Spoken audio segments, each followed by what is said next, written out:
नमस्ते दोस्तों, आप देख रहे हैं एकलव्य संदेश न्यूज़ चैनल। मैं हूं अनिल कश्यप। आज हम लोग बिंदवलिया में उपस्थित हैं, क्योंकि ये गाजीपुर का अंतिम छोर पड़ता है इधर, और इसके बाद आप कुछ ही दूरी पर जाएंगे तो बलिया पड़ेगा। और बिंदवलिया में हम लोग का आने का खास उद्देश्य है कि आप जो मेरे बगल में शख्स देख रहे हैं, ये किसी परिचय के मोहताज नहीं है। मैं इनके बारे में बता दूं थोड़ा कि ये फूलन क्रांति पार्टी के मुखिया हैं, जो कि ये उसके फाउंडर भी हैं। मैं सर से ही सर का परिचय जानना चाहूँगा। सर, एकलव्य संदेश में आपका स्वागत है। बहुत-बहुत धन्यवाद आपका और आपके जो भी देखने वाले दर्शक हैं, उनको भी बहुत-बहुत धन्यवाद। मेरा नाम कश्यप अरविंद बिंद है, मैं राष्ट्रीय अध्यक्ष हूँ फूलन क्रांति पार्टी का। जी। अ, सर, मैं आपसे ये जानना चाहूँगा कि फूलन क्रांति पार्टी नाम रखने का उद्देश्य क्या है सर? देखिए, फूलन क्रांति पार्टी रखने का मेरा उद्देश्य ये था कि फूलन देवी हमारी समाज की जो क्रांतिकारी महिला थी और उनके साथ जितना अन्याय किया गया, अगर उनकी जगह पे कोई और औरत होती, तो वो सुसाइड कर लेती या मर जाती। लेकिन उन्होंने एक नज़ीर कायम किया समाज में और उन्होंने कहा कि हम औरत हैं, इस नाते हमारे ऊपर कोई अन्याय करेगा तो हम उसको बर्दाश्त नहीं करेंगे। और उन्होंने उसका जवाब देने का काम किया। और मैं ये कहता हूँ कि उन्होंने अगर फूलन देवी जी को समाज के हर एक तबके तक पहुँचाया जाए और जो हमारी महिलाएं हैं, हर हर जाति की महिलाओं को ये बताने की ज़रूरत है कि फूलन देवी की तरह आपको भी क्रांतिकारी बनना पड़ेगा। अगर पुलिस प्रशासन आपके साथ न्याय नहीं करता है तो आपको उनको अपना ये मानना पड़ेगा और उनकी तरह बनना पड़ेगा, तब जाकर के आपको हक और अधिकार मिल सकता है, अन्यथा आपको मिलने वाला नहीं। सर, अभी तो जो मौजूदा में सरकार चल रही है बीजेपी की प्रदेश में, तो वो दावा कर रही है कि हमारे सरकार में महिलाएं सुरक्षित हैं। और तब इस सुरक्षित जो माहौल सरकार कर रही है कि मैं महिलाओं के लिए दे रहा हूँ, इस समय फूलन जैसे क्रांतिकारी महिलाओं को क्यों जरूरत है? देखिए, आप हमको बताइए, यही भारतीय जनता पार्टी कहती है, फूलन देवी जब जेल में बंद थीं, तो उनको बेहोश करके और उनकी बच्चेदानी निकाल दी गई। जब लोगों ने पूछा कि आपने ऐसा काम क्यों किया, तो लोगों ने जवाब दिया कि हम इनकी बच्चेदानी इसलिए निकाल दिए कि ये दूसरी फूलन पैदा न करने पाएँ। दूसरी एक बात मैं और कहना चाहता हूँ आपको कि हमारे समाज की ही वो फूलन देवी थीं। यही भारतीय जनता पार्टी की सरकार थी, जब कोई भी विधायक बनता है, चाहे सांसद बनता है, जब वो मारा जाता है, तो उसको प्रदेश से सम्मानित किया जाता है। मतलब जो भी व्यक्ति मारा जाता है, उसको उसको प्रदेश का गौरव माना जाता है और उसको राजकीय सम्मान से सम्मानित किया जाता है। लेकिन फूलन देवी मारी गईं, वो सांसद थीं और उस समय भारतीय जनता पार्टी की सरकार थी और डीएम एसडीएम तैयार थे उनको सम्मान देने के लिए, लेकिन ऊपर की सरकार के लोगों ने, राजनाथ सिंह मुख्यमंत्री थे, उन्होंने मना कर दिया सम्मान देने से। तो ये सरकार महिला महिला विरोधी होने का बात करती है। आप बताइए कि उन्हीं का हत्यारा शेर सिंह राणा, जब से भारतीय जनता पार्टी की सरकार बनी है, हमारे देश का कानून ये कहता है कि कोई भी कैदी छोड़ा जाता है पैरोल पर, तो पैरोल का एक नियम होता है कि कोई भी कैदी जब छूटता है तो या तो उसके कोई घर में बीमार हो या उसके कोई घर में मर गया हो।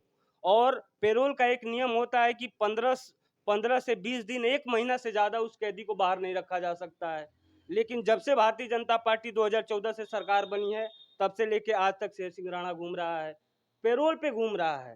तो आप एक तरफ से कहते हो कि नहीं, हम महिलाओं के लिए काम करते हैं, और आप महिला विरोधी जो लोग हैं, जो महिला विरोधी मानसिकता रखने वाले लोग हैं, उनको आप बाहर निकाल करके घुमा रहे हो।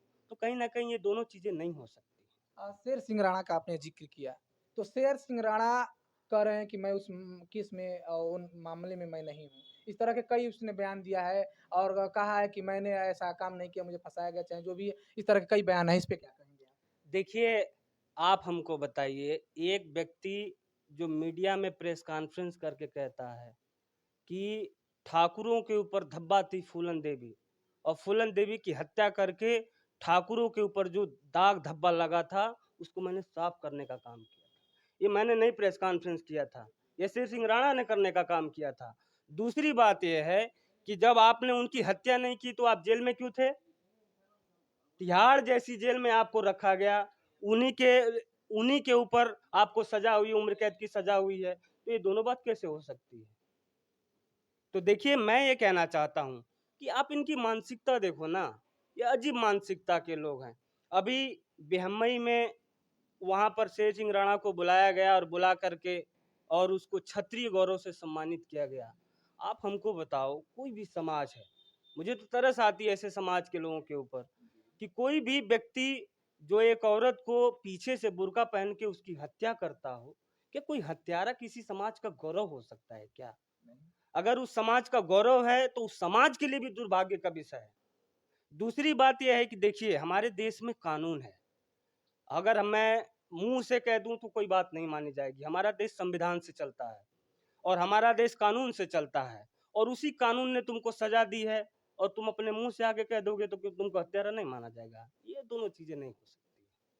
तो ये इनकी मानसिकता है। देखिए, ये लोग मनुस्मृति को मानने वाले लोग हैं, और मनुस्मृति में ये कहा गया है कि औरत उपभोग की वस्तु होती है, समझ रहे हैं? और इनकी जो मानसिकता है वो महिला विरोधी है, शोषण करने की विरोधी है। ये कहते कुछ और हैं और करते कुछ और है। यही इनकी मानसिकता। तो आप जो शेर सिंह राणा इस समय पैरोल पे घूम रहे हैं, तो आप लोग का आवाज़ नहीं उठाए? इनको कोर्ट में किसी प्रकार के पिटीशन दर्ज नहीं कराए आप लोग? देखिए, हम लोग अभी सरकार में नहीं हैं, और सरकार में न होने के नाते हम लोग एक काम कर सकते हैं कि हम लोग धरना प्रदर्शन कर सकते हैं, लेकिन हम लोग का समाज गरीब है, हमारा समाज अभी तैयार नहीं है।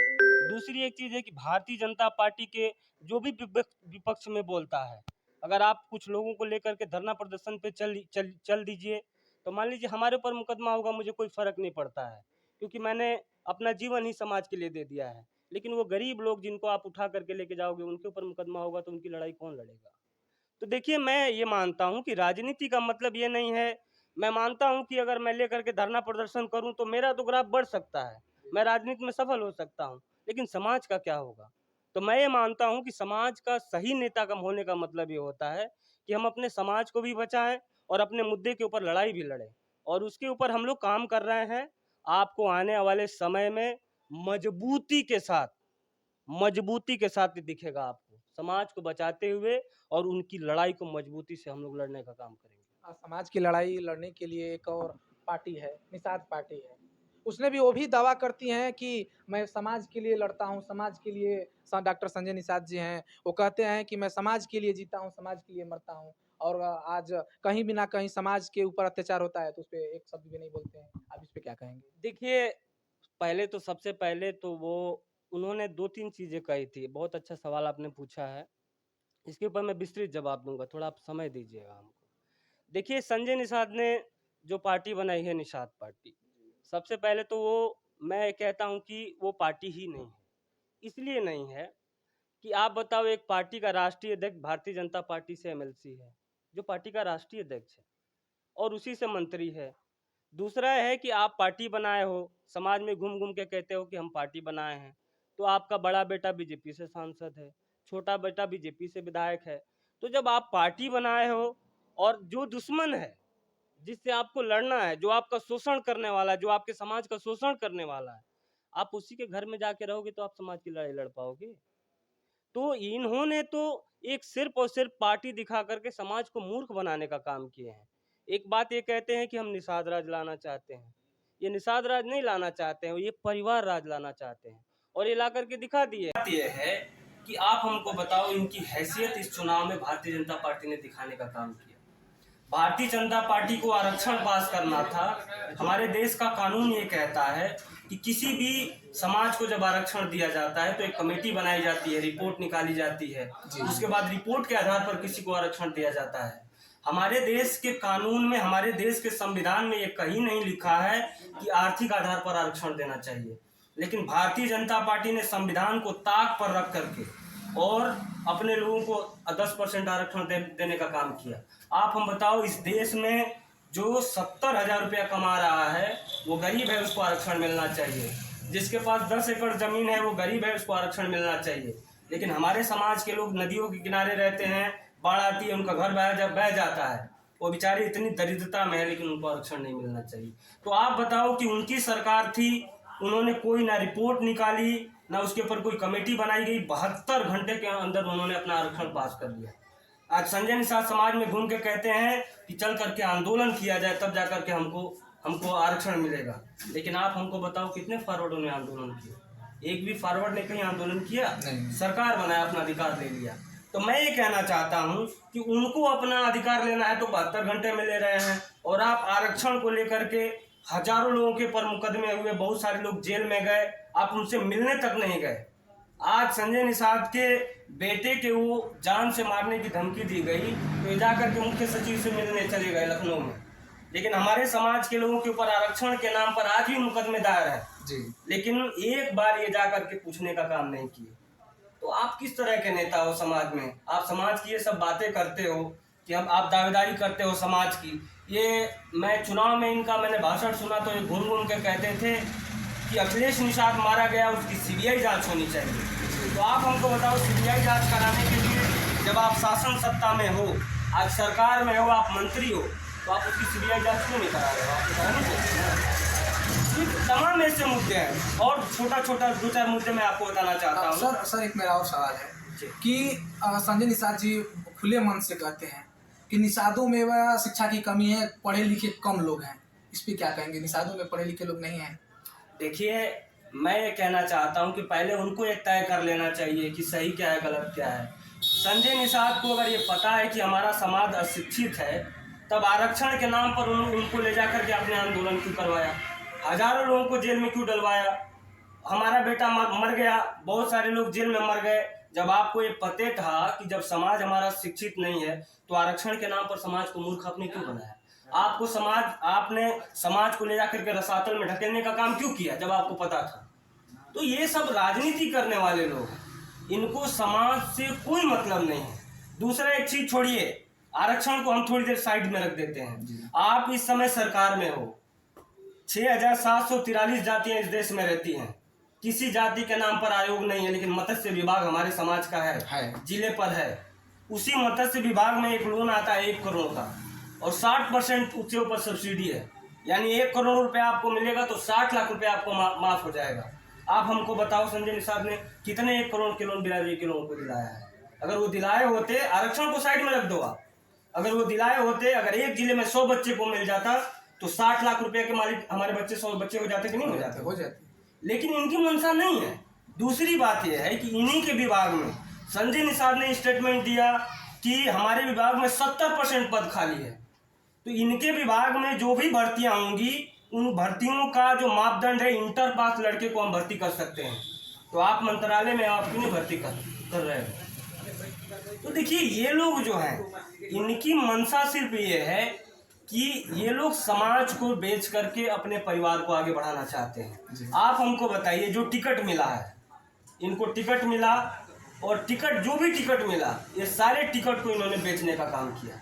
अगर ये चाहते तो समाज के बच्चों को अगर वो टिकट दे दिए होते तो 10-15 विधायक अगर बिरादरी के बन जाते तो बिरादरी की अपनी एक ताकत होती। लेकिन जो हमारे विरोधी हैं, जो हमारे शोषण करने वाले हैं, वही 5-5 करोड़ ले जाकर के आपको दे दिए तो आप उनको टिकट दे दिए।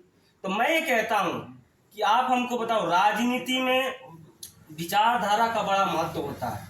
अभी ये मंत्री बने हैं, 3rd क्लास के मंत्री हैं। मत्स्य विभाग कोई बड़ा मंत्रालय नहीं माना जाता है। लेकिन मैं आपको बताऊं कि इसी देश में, इसी प्रदेश में मायावती 4 बार मुख्यमंत्री रही हैं जी, और मायावती विचारधारा पे नहीं चली, इसलिए आज मायावती खत्म हो गई।